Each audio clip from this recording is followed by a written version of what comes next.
Okay, welcome back. We are working on finding the continuous time Fourier series, and I have an example here that I want us to understand the problem first of all. It says, find the Fourier series coefficients of a periodic square wave defined over one period as, and then this thing. And I've plotted this thing, but note that you won't always be given the plot, so you have to actually come up with this plot yourself. So let us first, kind of just figure out what this thing is describing. Well, x of t is either 1 or 0. And it's 1 if the absolute value of t is less than t1, which is a parameter. It's a constant. Okay, so we just somewhere draw t1, and then if x of t is, or if t is less than that, then it's 1. But it's also the absolute value. So we draw minus t1 over here, and if the absolute value of t is less than that, which means close to the origin, then it's 1 over here as well. Okay, and then it's 0 between t1 and t over 2, and t is another parameter. So here's t1 again, and here's t over 2, and so I've just marked t over 2 there, and so the sign, or the square wave is 0 there, and because we're dealing with absolute values, it's symmetrical, and it's also 0 here. Okay? Now, you say, well, that's not periodic. Well, no, it's not, but as the example says, it's defined over one period as this. So now it's up to us to kind of show the periodicity, kind of like copying and pasting the square wave, right, with a period of t. So t1 is related to the pulse width, how wide is our rectangle as compared to the period, which is capital T. All right, so we're trying to find the Fourier series coefficients of this wave, and here is my analysis equation from previous videos. Now, this is amazing that we can do this, because this does not look like a sinusoid, right? It does not look like a sine wave or cosine wave. It's a square. Yet we're still going to represent it as a sum of sines and cosines. We can still do it. But because it's not a sine wave or a complex exponential, then we need the analysis equation. So we're going to have to apply this equation. So let's do it. And we're going to do it by starting with the k equals 0 term. Okay, so I'm going to highlight that this is the k equals 0. And so if we plug in 0 to our equation here, we have a0 is 1 over t, integral over t, x of t. And e to the 0 is just 1, so we just have dt here. All right, now, remember this notation is just integrating over one period. So I'm going to strategically choose the period. And I'm going to choose the period here, from minus t over 2 to t over 2, because I like the symmetry. Okay, if you can exploit the symmetry, do so. So I'm going to go from minus t over 2 to plus t over 2, and note that, yes, that is one full period, t.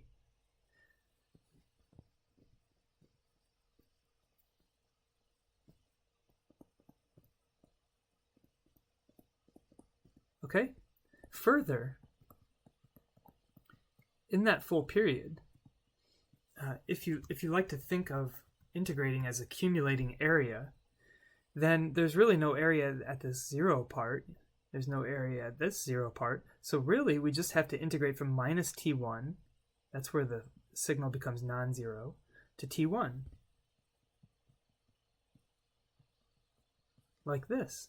And in that range, my signal is just 1. X of t becomes 1. So now I just have this integral.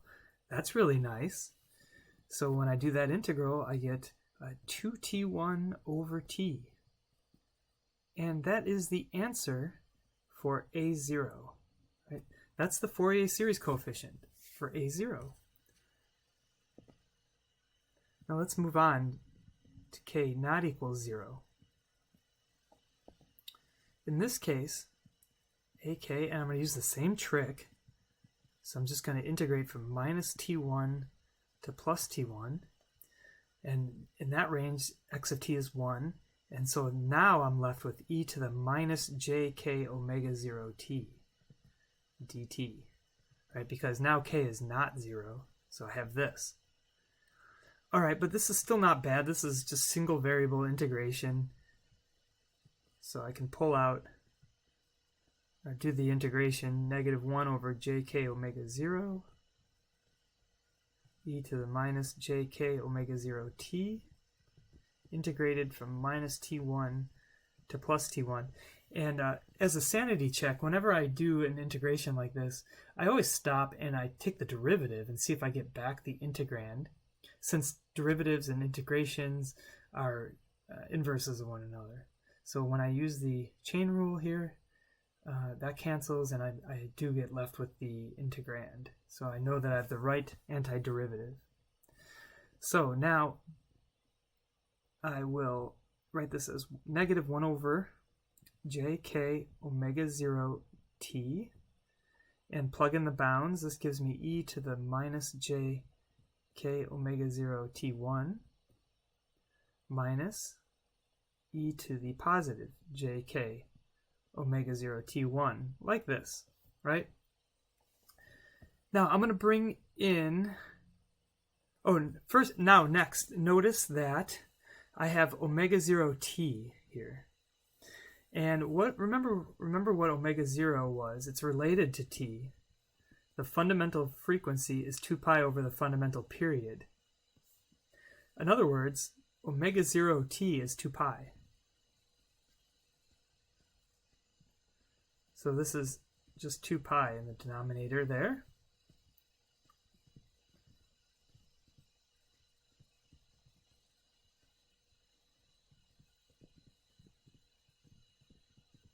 Okay. Now, if I bring in the negative sign, I can switch. This should be positive. If I bring in the negative sign here, I can switch the order of these two things. And then I'm also going to bring in the 1 over 2j. You'll see why I do that in a second. And this is a trick that you're going to see quite a bit in this course. So I'm going to bring in the j2, switch the order because of the negative sign.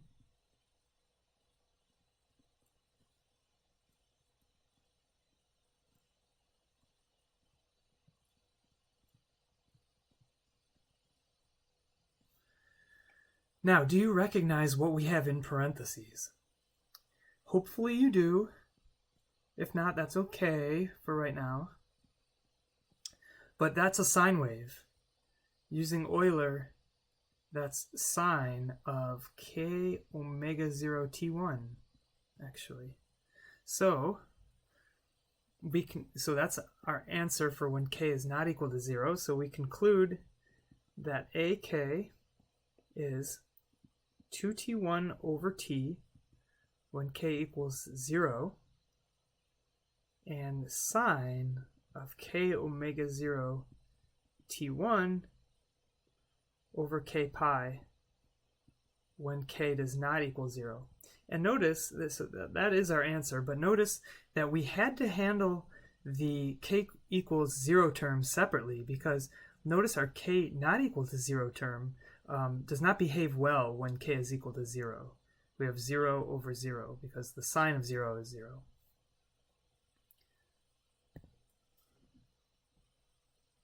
All right, so let us now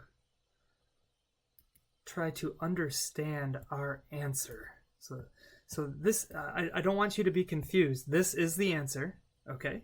And now the remainder of this video is going to try to understand the answer. First of all, let us plot the Fourier series coefficients. Okay, so here's k, and I'll put 0 here. Now, for right now, I want to kind of consider k as a continuous variable, even though we know it's discrete. And I want to just kind of figure out, what does this function look like if I were to plot it as a continuous variable. So the numerator is a sine wave. You know what a sine wave looks like. But notice the denominator, as k increases, goes to 0, right? Or the denominator goes to infinity, but so the amplitude is 1 over k. The amplitude goes to 0 as k goes to infinity. So what we have is something like this. We have oscillations that die down as k gets larger and larger. And sine is an odd function, k is an odd function, so an odd function divided by an odd function is an even function. So we'll have the same thing over here. So I'll just try to draw the same thing. Right? Something like this. Now, this is what we call the envelope. But we know that k is actually discrete.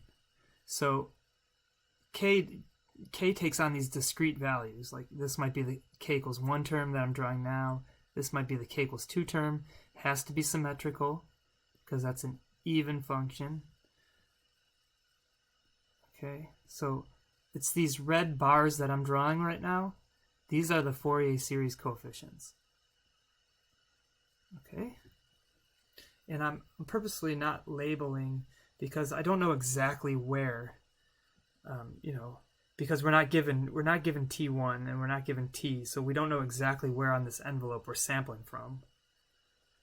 Okay, but that's the idea, is that those bars are going to follow this function, this envelope, except possibly the k equals 0 term, because this envelope does not behave well around there. But let's investigate that function, that envelope, as k goes to 0.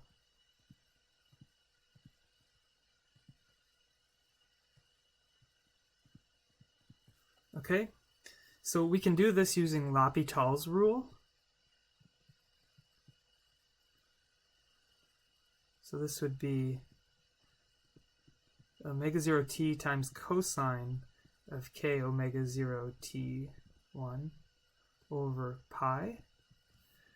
And then I plug in k equals 0 and I get omega 0 t1 over pi. And then I recall that omega 0 is 2 pi over t. And so if I plug that in, I get 2t1 over t. So in fact, I get exactly what I got for the k equals 0 term here. So this does behave nicely around k equals 0. It does give us, in the limit anyway, the actual value of ak at k equals 0. Good. So I do want to point out that this kind of function, when you have sine of x over x, that's called a sinc function, pronounced like kitchen sink, but spelled S-I-N-C.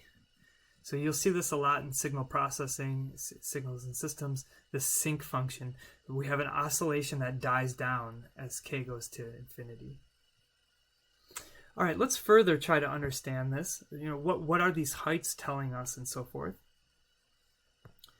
And we can understand that by looking at the limit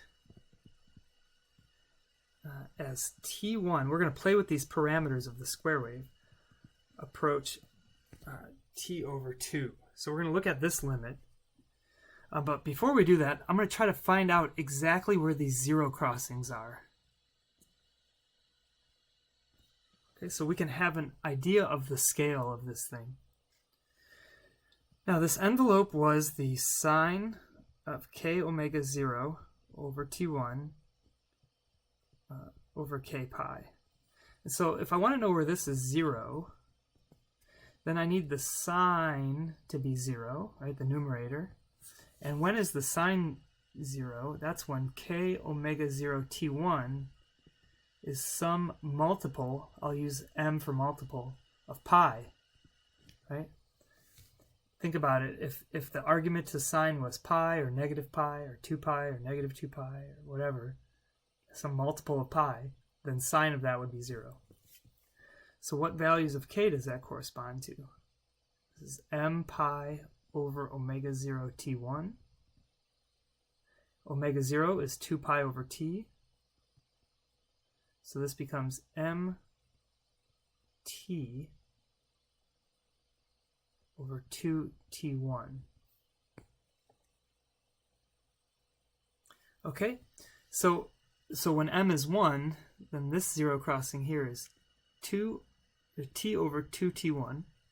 And when m is 2, this is t over t1. And when m is 3, this is 3t over 2t1. And when m is 4, this is 2t over t1, and so on. Okay, we have similar things over here, these zero crossings. All right, we're going to need that in a second. Now let's investigate this limit and see how things change in that limit. First of all, notice our original signal. In this limit, and this is the reason I'm choosing this limit, then this edge, t1, approaches the whole duration of the signal, right? And this limit, t1, approaches this way. So that is to say, you know, if we increase t1, what you've got is something that looks like this. The signal is on, so to speak, for more of the period, like this. The gap closes. And then in the limit, when t1 is actually equal to t over 2, you have this, a constant, right? Where the square wave is just on all the time. So this is in the limit here. So let's investigate what happens to our answer, the Fourier series coefficients, in this limit. Okay, first of all, notice that A0, so the limit as t1 goes to t over 2 of A0, so if I plug in t over 2 for t1, I get 1, actually. That's interesting. I'll say more about that in a second. Okay, that is interesting to us. Now let's notice the other k values in the limit. The limit as t1 goes to t over 2. So if I look at that, then I have the sine of k omega 0, and then I'll plug in t over 2 for t1. And then I'll remember that omega 0 is 2 pi over t. So this gives me the sine of k pi over k pi. All right, sine of k pi, well, whatever k is, sine of an integer times pi, that's 0. So this is going to be 0. That's interesting. So in this limit, as the signal becomes constant, right? We said in the limit the signal becomes constant at 1. A0 is 1, and all of the others are 0. So, what does that mean? Well, remember A0 is the average value. It's the DC term.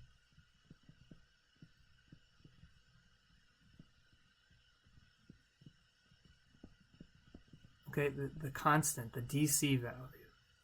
Well, that makes sense then that A0 would be 1, because in the limit our signal is 1. Right, so the average value of a constant is just that constant. And remember the AKs, the other AKs, they tell us how much of the harmonics we have, or how much of the oscillations we have. Well, we have no oscillations in the limit. And so the other AKs are 0. That makes complete sense. And then notice what happens to our graph in this limit. As t1 goes to t over 2, okay, this zero crossing, we would have t over 2, t over, and then divided by t over 2, which goes to 1. So what happens here is that this zero crossing is at 1, and the next zero, I'll draw it again down here. So we've got this height, and then the zero crossing happens at 1, and then another zero crossing happens at 2, and another zero crossing happens at 3. So this is showing you graphically what we just said, that the AKs are all 0 except for this guy, which is 1. Okay, finally, to understand our answer even more, I want to point out to you that this Fourier series, even though it gets smaller and smaller, right, the coefficients get smaller and smaller, this Fourier series goes on forever in both directions. It's infinite. This is an infinite series. In previous examples, we saw that it was not infinite, that it stopped after so many k's. The reason this one is infinite is because of the sharp points in our original signal. So here's a sharp point, right? An x of t, sharp points, sharp points.